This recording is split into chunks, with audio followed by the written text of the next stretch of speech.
Good morning, students. Today we are going to start the topic that is searching. As we have already discussed, data structure is used to store and organize the data. And why we are storing and organizing the data into the computer memory? To use it efficiently. So to use it efficiently, we require two more data structure operations, searching and sorting.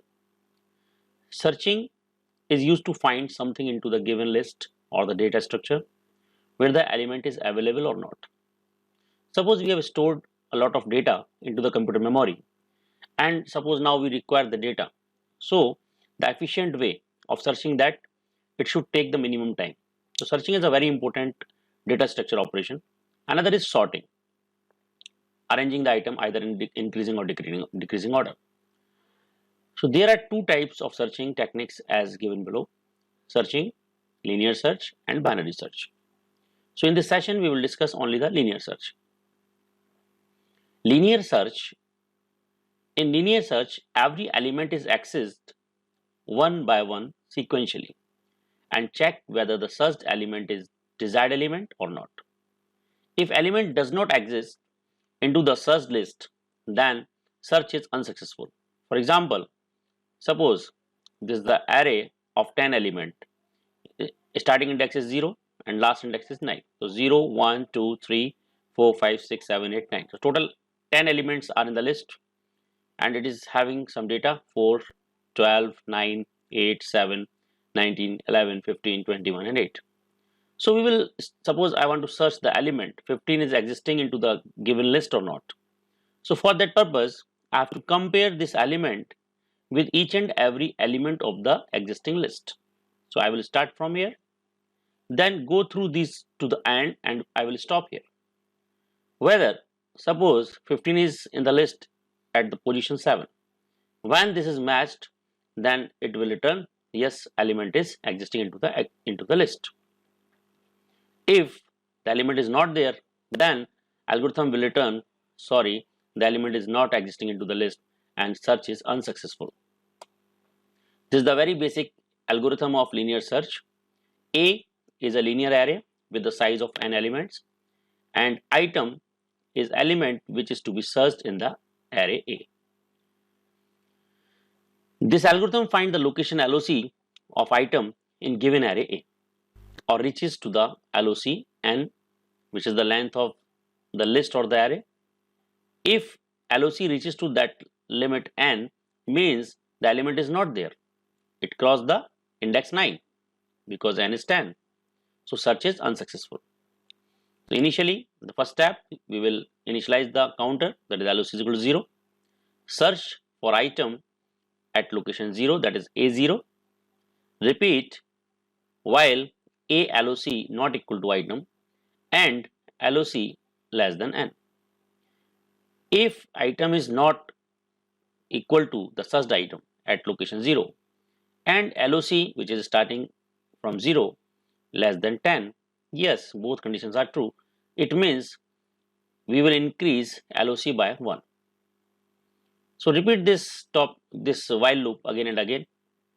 If LOC is equal to n, suppose LOC reaches to 10, then it will terminate it because last while loop will be executed for LOC is equal to 9 because n is 10, so it will terminate. And if LOC is equal to 10, then you can say if it is equal to LOC is equal to n, the search is unsuccessful. Return item not found into the list. Otherwise, search is successful and you can return search is successful and item found at location LOC, then exit. So now I will discuss with an example. Example 1. Initialize counter set LOC is equal to 0. Size of the array A is n is equal to 10. So we are going to search this element 15 is existing into the given list or not.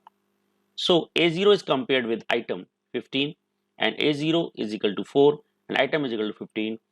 Both are not equal, then increment LOC by 1.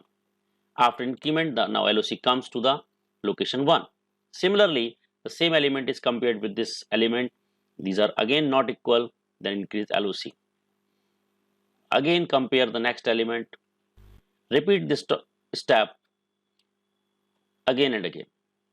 Again I am comparing, again I am comparing and incrementing LOC. Now LOC is 5, but the element is again not equal to this. Such the element is 15. Again not equal. Now at this position, this is the index number 7, or we can say LOC is equal to 7. So now 15 equal to the searched element. So search is successful and searched element 15 is found at position 7. So stop here. This is the element which we were searching into the given list. Now take another example in which we are searching 18 and 18 is not existing into the given list. So what will happen? The same procedure I will repeat. First I will compare with the A0, then I will compare with the A1, then I will compare with the A2, then A3, then A4, then A5, A6, A7, then A8. 8 is 21 and item searched item is 18, not equal. Then A9, the element is not existing into the list. So we will cross the limit, that is LOC should be less than n. Now LOC will become 10 and 10 is the size of the array. It means now there is no need to proceed because we have crossed the limit of index. So now search is unsuccessful, element is not existing into the list. It's a very simple and very popular and very basic searching algorithm. This is the code of programming C.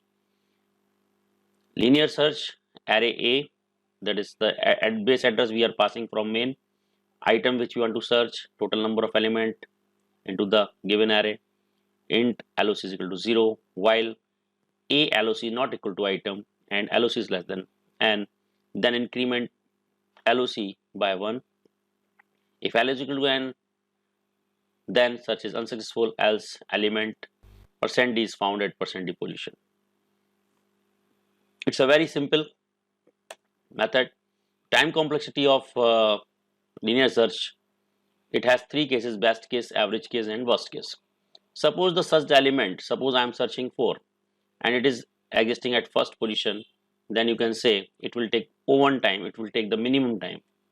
If the searched element is at position last, you can say, suppose I want to search 18 and 18 is in the last position, it will take the maximum time because we have to traverse the whole list for n times, so it will take O(n) time. An average case we can say that will be O n plus 1 by 2, so approximately that will also be near about the worst case, that is O of n. Thank you. See you in next video with binary search.